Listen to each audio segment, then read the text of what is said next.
Bwana Yesu asifiwe. Amen. Basi naenda kuhubiri kuhusu ukame wa rohoni. Bwana Yesu asifiwe. Amen. Tumesikia ukame wa nchi. Nchi inapigwa na ukame, lakini hatuangalie kuhusu ukame huo, tunaangalia ukame wa rohoni. Bwana Yesu asifiwe. Amen. Nitasoma katika kitabu cha Wafalme, kitabu cha Wafalme wa kwanza mlango wa 17 mstari ni wa kwanza. Basi Eliya Mtishbi wa wageni wa Gileadi akamwambia Ahabu, kama Bwana Mungu wa Israeli aishivyo, ambaye nasimama mbele zake, hakutakuwa na umande wala mvua miaka hii ila kwa neno langu.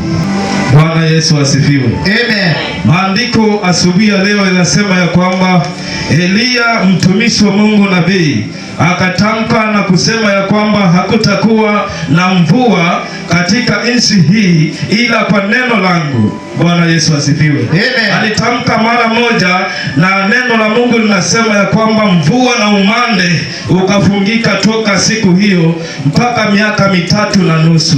Bwana Yesu asifiwe. Amen. Tukisoma hapo mbele tunaambiwa kwamba alipotamka maneno hayo, Mungu akajua ya kwamba hakutakuwa na mvua kwa sababu mtumishi wake ametamka, na akamwambia sasa, ondoka katika nchi hii ukajifiche huko kwenye milima, utakunywa maji ya kizito na kunguru watakuletea mkate na kipande cha nyama. Bwana Yesu asifiwe. Amen. Kwa sababu aliyoyatamka yalikuwa yametendeka kutoka siku hiyo. Bwana Yesu asifiwe. Amen. Na ikawa ni madhara katika nchi ile ya Israeli, ukawa na ukame. Bwana Yesu asifiwe. Amen. Kwa hivyo tunaona kwamba kwa sababu ya matamshi ya mtumishi wa Mungu Eliya, hakukunyesha mvua na hakukuwa na umande wowote, nchi ikakauka, ukawa na ukame mzito sana. Bwana Yesu asifiwe. Amen. Kuna wakati labda pengine umetamka maneno, kuna wakati ulifanya jambo ukasahau,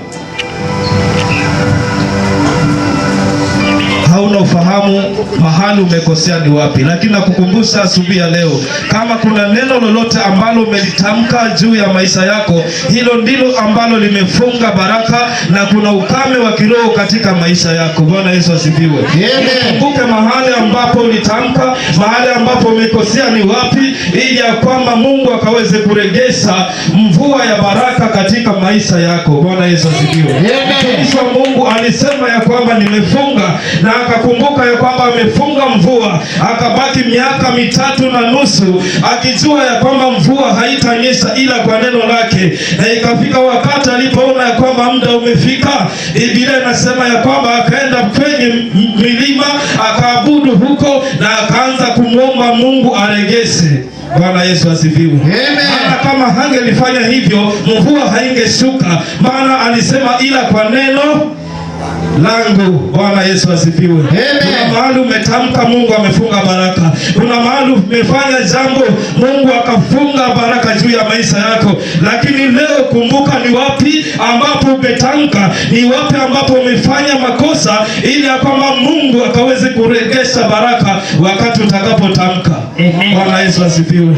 Watu wanakuja kwa mtumishi wa Mungu na kumsumbua, lakini makosa yako kwetu. Tumefanya mambo ambayo Mungu amefunga baraka juu ya maisha yetu na tumesahau. Bwana Yesu asifiwe.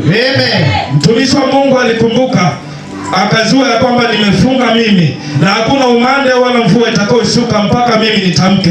Ndio maana maandiko yanasema wakati ulipofika akaenda kumwomba Mungu, na hakuomba mara moja. Bwana Yesu asifiwe. Amen. Ufunuo wa neno la Mungu asubuhi leo unasema kwamba alifunga mara moja, lakini wakati wa kudai mvua aliomba mara 7. Bwana Yesu asifiwe. Hapo ndipo tunakosea. Tunaomba kidogo tukisema kwamba Mungu ametenda, Mungu ananiona, Mungu ananiona, nimeomba tayari inatosha. Biblia inasema kwamba Elia hakuomba mara moja. Elia aliomba, akamwambia mtumishi wake, nenda nje uchungulie kuna nini huko. Akasema hakuna kitu Bwana. Akarudi tena mara ya kwanza, akarudi tena mara ya pili, akarudi tena mara ya 3, mpaka mara ya 7 akaona mkono mdogo wa mwanadamu umetoka. Wingu limekaa kama mkono wa mwanadamu. Akasema imetosha, tufanye haraka tuvuke, kwa sababu kutafurika. Hiyo ni dalili ya mvua nyingi inayokuja.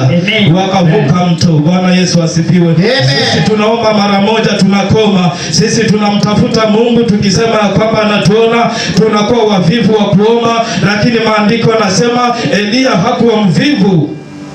Alisema nitaomba mpaka mvua itakaposhuka, maana ni kwa neno lake.